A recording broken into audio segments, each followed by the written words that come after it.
Hi, Jordan. How are you? I'm doing very well. Thank you for having me. So, what have you been doing during this worldwide crisis, during the lockdown? How have you been keeping yourself busy? Oh my goodness. I've been just doing a lot of catching up with myself, honestly.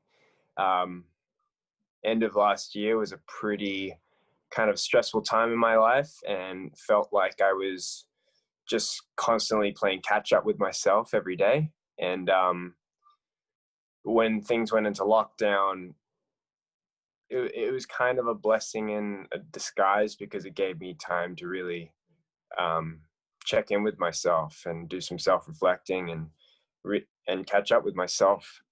So it's been tough, but it's also been kind of a well-needed pause for my life. So yeah, sort of getting back to where I'm at in life. I think a lot of people can also relate to that. Just actually, yeah, like our lives in this day and age are so busy, and for a lot of people, it's been good to actually just spend time with their family. Obviously, there are a whole lot of other people who are struggling with illnesses and jobs and those types of worries. But I know, yeah, for myself as well, it just gave me a moment to reflect on everything and pause. So a lot of people can relate. Yeah, Um, yeah. so can you tell us about your showbiz journey from your first audition to the role of young Simba on The Lion King to where you are now? How did you get from being in Australia to now living in Los Angeles and landing these roles? Yeah. Yeah, as you know, I kind of started very young. I started at the age of 10. Lion King was my second sort of audition I'd ever been to. And I was very fortunate to land that role and do it for the next 3 years of my life, which really was the beginning of sort of my passion for um, dancing, singing, acting, storytelling, all these things. Um, and it opened my eyes to that whole world, which was just in my eye, it's magic. It's very creative and it's a beautiful art form. So from there, I started taking it more seriously in my personal life. I was training to be a dancer, um, but I was also learning to be an actor. And I, Oh, we've just lost you. oh Oh no, no, no, you're fine. Sorry, continue. So oh you were learning to dance and become an actor. yeah, and from there, Home and Away came about, and I started taking acting very seriously. Um, from there, I moved on to dance academy, did that for the next 3 years, and by this point, like I was kind of working quite a bit, and that's when I really was sort of asking myself, "Oh, is this something I could see myself doing long term for a career, I guess?" Because when you're young, you're just doing it for fun. Like you are really just like, oh, let's see what happens. Oh, this is cool. I'm surrounded by puppets and like as in from Lion King puppets. But you start you start taking it seriously in the sense of, wow, this could really be a long-term situation. Um, and then from there, I did a few more gigs in Australia that really were some really awesome jobs, like Better Man. Um, and then after that, that's when I was scouted from some Los Angeles management, and they helped me move over to Los Angeles. And it happened very suddenly. I wasn't expecting to move to LA so soon. It wasn't really even on my radar, to be honest. And from there, that's when I started auditioning more for like American projects. So my first one was Camp on NBC. then I officially moved to Los Angeles, like, you know, I was paying rent and all these things. I booked my first job in LA was the Fosters, and I did that for, wow, like 4 years, I think. And in between then, because I was a guest character, I could do smaller roles here and there. So I was kind of bouncing all over the place, feeling very lucky, feeling very grateful that these opportunities were coming my way and that I could experience all these different sets and characters and just really play around, and, you know, kind of find myself within being an actor in this industry. Um, from there, I moved on to, I'm not sure if this question was about me talking about my resume, but No, excellent. No, would love to hear. Yeah, exactly what you've been okay. doing. Yeah. And from there, you know, I went to South Africa, did Bring It On 6. I did an Oscar worthy, wait, actually, I got this award from the SAG for Ladybird. Yeah, brilliant movie. Yeah, it was quite the experience being on that set. And um, from there, I was cast in Light as a Feather as a lead. It was kind of my first lead in a series. So, you know, just the whole progression since I was 10, moving over to LA and being here for the last 7 years has just been a sort of climbing the ladder, being on as many sets as I possibly can, learning from everyone I work with, and, you know, figuring out who Jordan Rodrigues is within the process. Yeah. So it's been a journey for sure. This might be a bit of a difficult question, but which one of your characters that you played, have you enjoyed playing the most? Who's been your favourite? Wow. Oh man. And why? I've had. Oh, I'm sorry. And why as well? Right. Okay. I think my favorite character in terms of that I've connected the most with would have to be Christian from Dance Academy. I could connect on such a soul level with him that it didn't really even feel like acting sometimes. It really was just like, this is a true expression of who I am at that present moment. And yeah, it's going to be hard to sort of top playing a character like that. But in terms of fun and a lot of, like, just having a ball on set was when I was on LA's Finest with Gabriele Union, Jessica Alba, and I was playing a bad guy. Like, I was playing a sort of psychotic serial killer. And I know it's weird, but I just had a lot of fun being evil and a horrible person.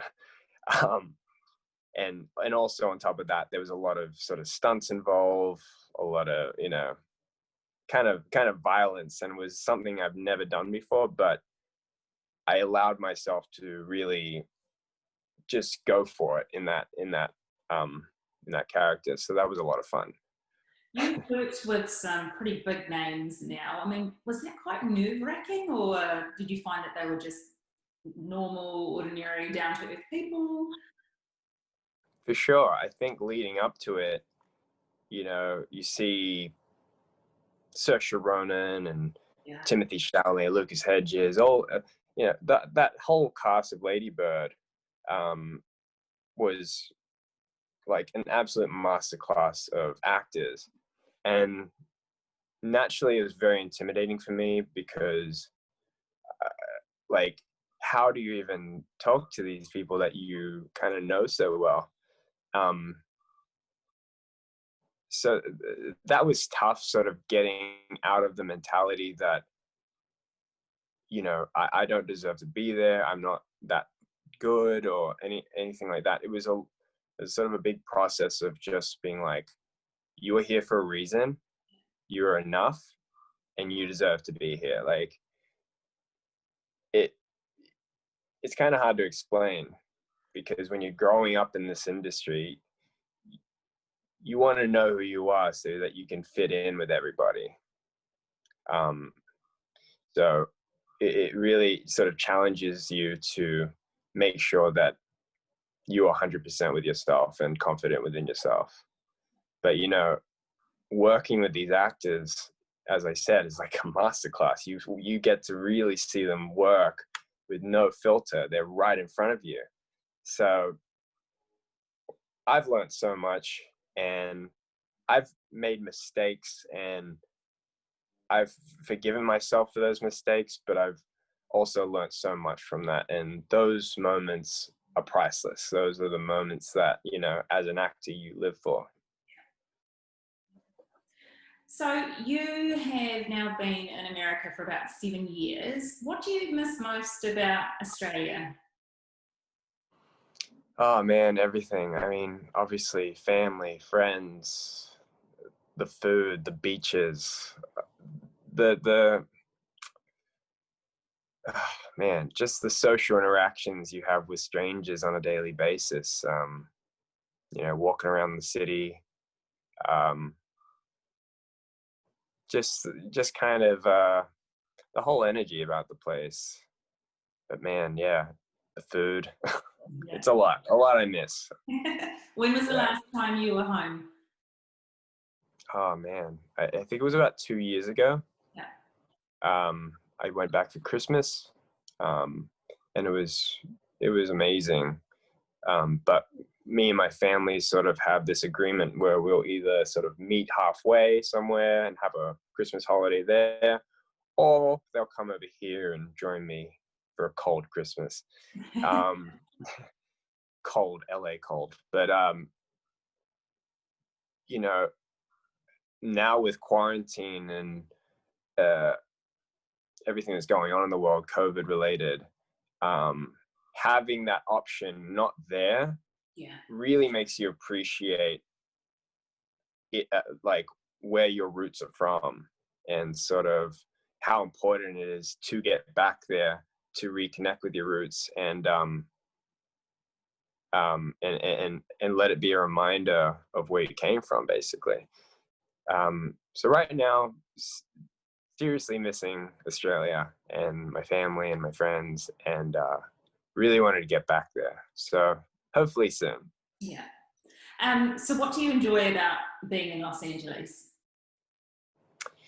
I love Los Angeles. Like, I've been here for 7 years, and it's been an exciting journey. A lot has happened. There's been a lot of growing up, as you can imagine, for a 20-year-old, I guess. And you know, it's a bustling place. It's kind of a jungle. You know, you're surrounded by people who have such a high drive to get things done, to stay creative, to build things.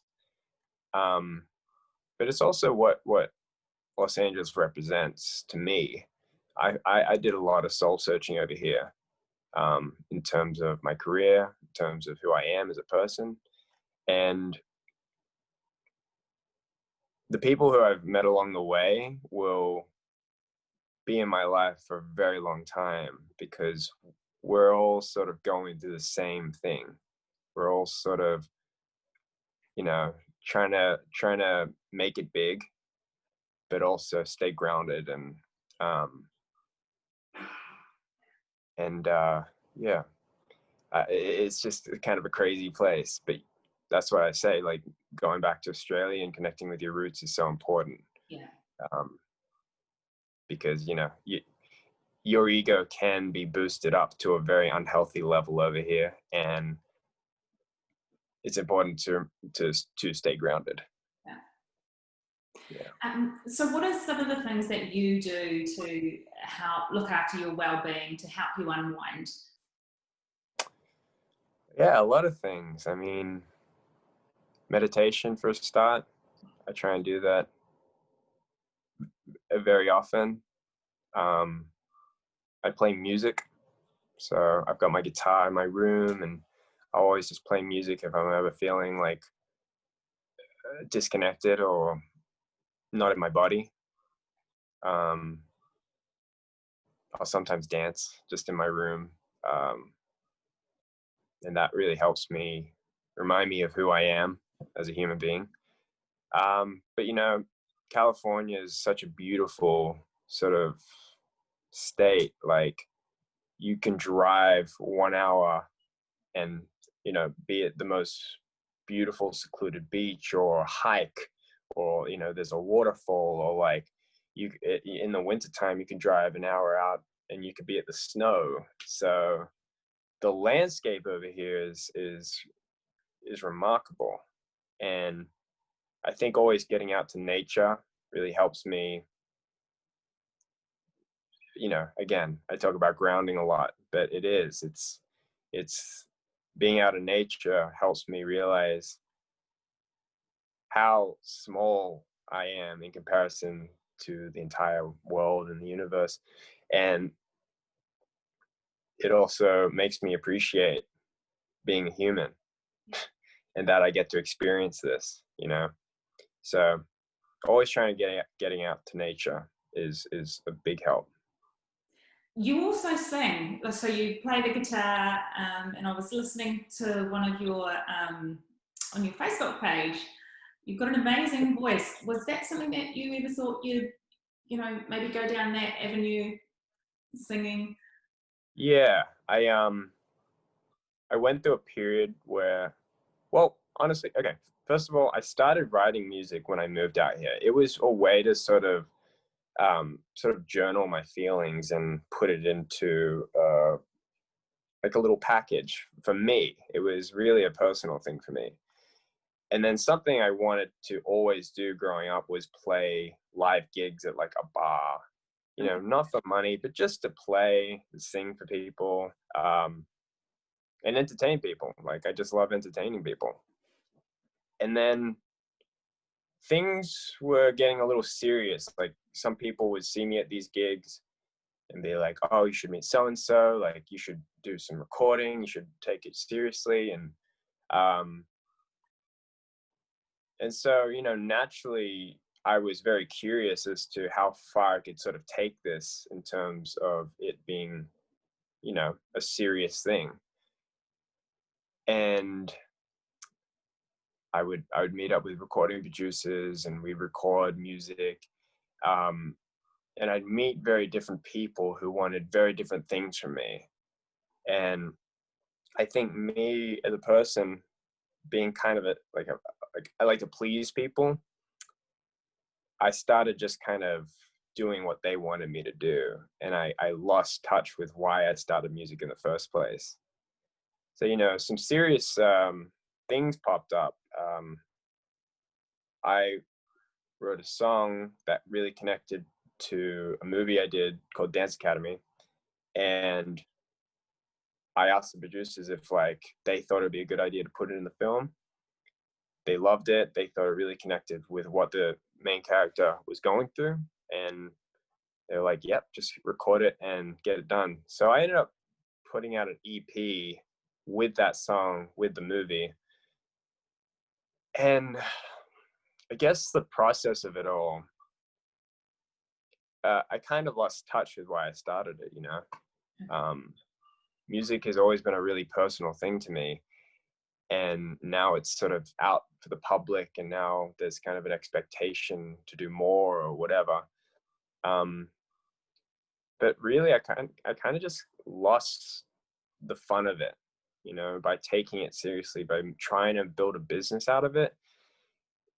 It just zapped the passion and the joy out of it. So now music is a very personal thing for me. I kind of just do it for myself. And every now and then I'll, you know, I know my followers like seeing me sing and play guitar. So every now and then I'll post something, Yeah. if I'm feeling up to it. Yeah.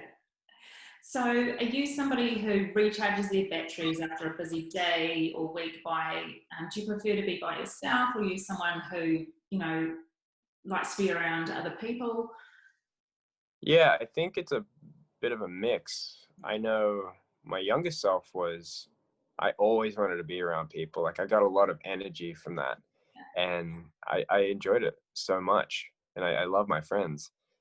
But I think as I matured, I realized the importance of solitude and being with yourself, and realizing how important it is to just really touch base with yourself and ask yourself, how are you?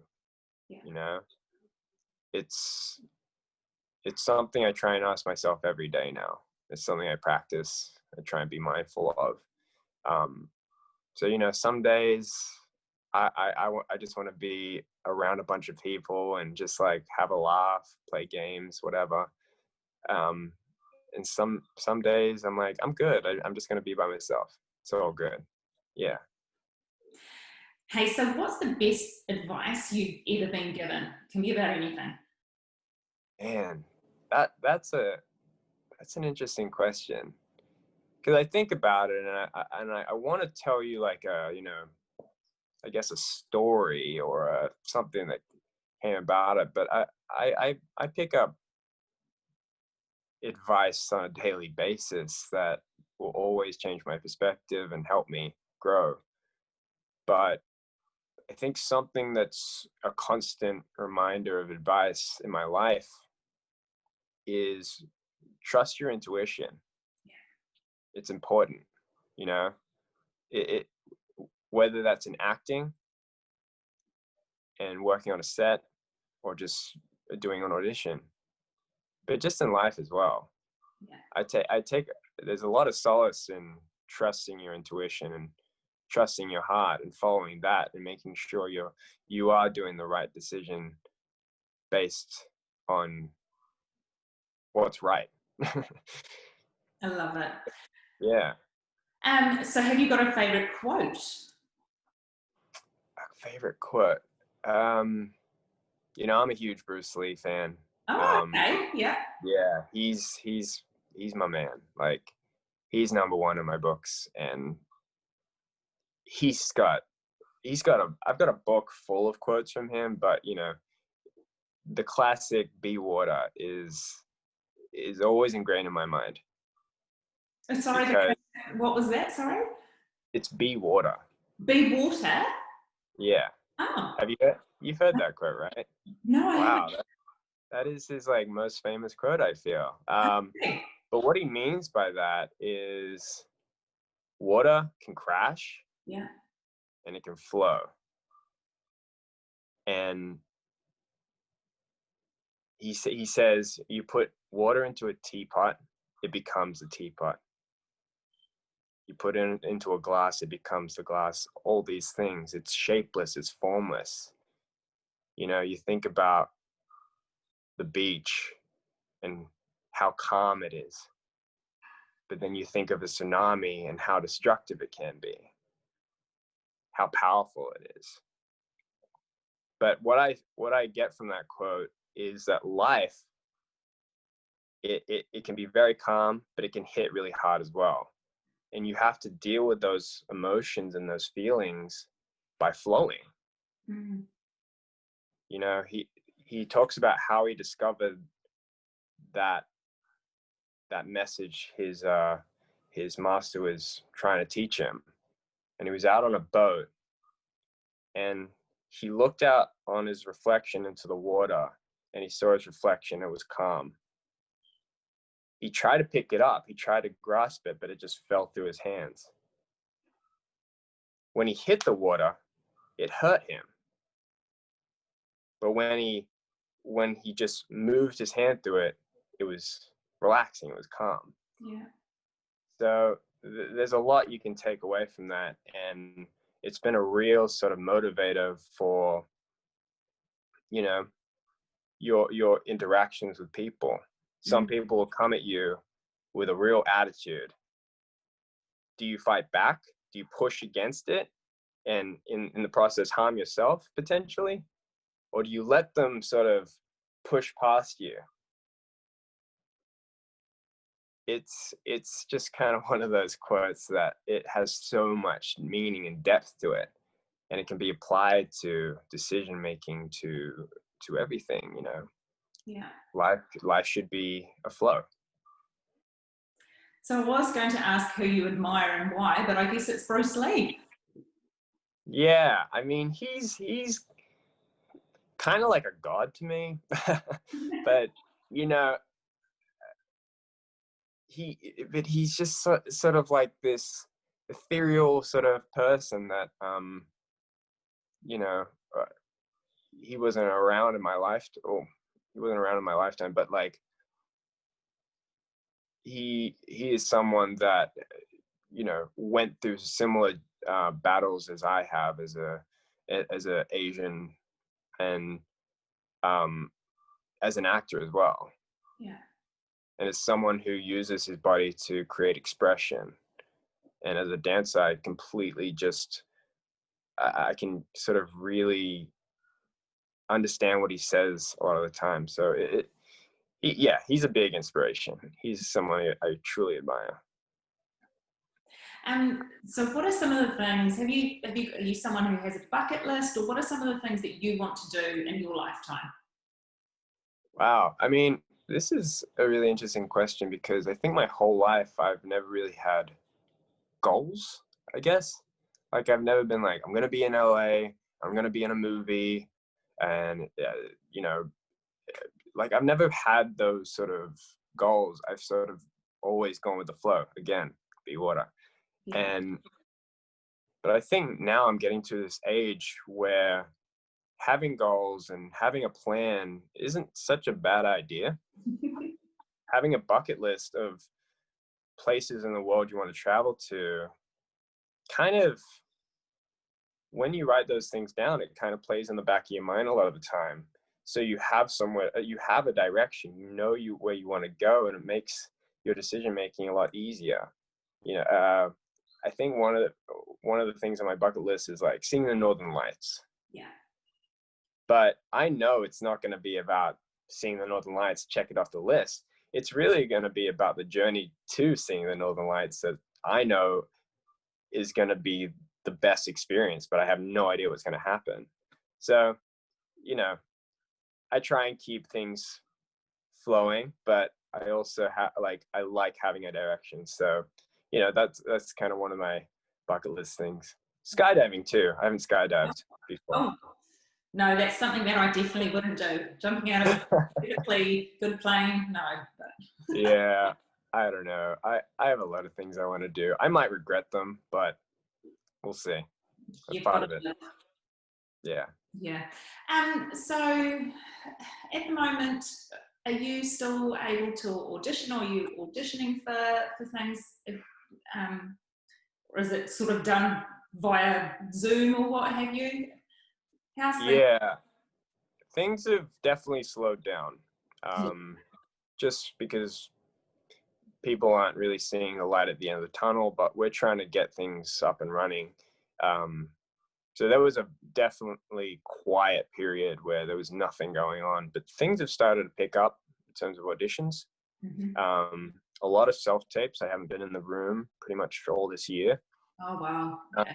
And that's been an interesting like situation, because I've had some callbacks, producer callbacks, and it'll be over Zoom. So to not be in the room and to be in your living room is kind of a weird thing. I'm a big, like, I guess, energy person. So when I'm in a room, you can really feel it. So, and that plays a big part into how you audition, but also sensing how they're feeling about you, I guess. You know, when I did a callback for a TV show, and we were talking, chatting, and they're just like, okay, when you're ready. And they would just click a button, and then I couldn't see them anymore. Oh, wow. And then I had to read with my scene partner and act like they weren't there. Yeah. So it was very weird. It was very disconnected. I think I feel better when I can, you know, sense the energy in the room and take feedback and roll with it. But yeah, the Zoom thing is strange, but I also think it's kind of where the industry is leading to. Yeah. Like less sort of in the room interaction. So I guess it's something we just gotta get better at. Yeah. Mm. So what would be some piece of advice that you would offer to somebody who wanted to get into acting or was just beginning? What's some advice that you wish that maybe you got when you were younger or just starting out? Wow. Yeah, that's a tricky question. Because for me, it wasn't ever really me making a choice to do it, but knowing I wanted to do it. And I feel like I've been very fortunate and lucky the way my career has sort of progressed in this industry. But it depends. It depends kind of like where you're at in life. If it's something that you've grown up and you've always wanted to do, but you just didn't think it was right for you, my advice would be give it a go. Like try it out, see how you like it. But you have to be in a different headspace than, having a casual job every day and knowing where your paycheck is coming to, because in this industry, you don't know where your next job is going to be. And that can be really tough mentally to sort of be, it's hard to explain. It's to sort of let go of expectations and sort of trust that you are doing the best work you can in order to get the next job. But it shouldn't be about chasing the jobs. I think if somebody who's been thinking about joining this industry is like, do it for the art of it, do it for the craft and the joy. If it really makes you happy, then you should definitely do it. But if you're doing it to chase fame and fortune, and you start doing it for the wrong reasons, that's when it can get very tricky and messy. And I wouldn't advise people to get into this industry to be famous, because the industry will take advantage of that and of you, and it can leave you in a worse spot than before. That sounds really daunting, but I kind of been around the block a bit, and I've met a lot of people who have had different intentions into getting into the acting industry. And the ones who are doing it for the craft and the joy and the fun of it and the love and the passion for it, they are the people that really do succeed long term. Yeah. Hey Jordan, thank you so much for chatting. It's been a pleasure, and I look forward to seeing where your journey takes you next. Yeah, thank you. I'm excited. Thank you for having me. This was a beautiful conversation. I really appreciate it. Okay. All right. Thanks, Jordan. Have a great day.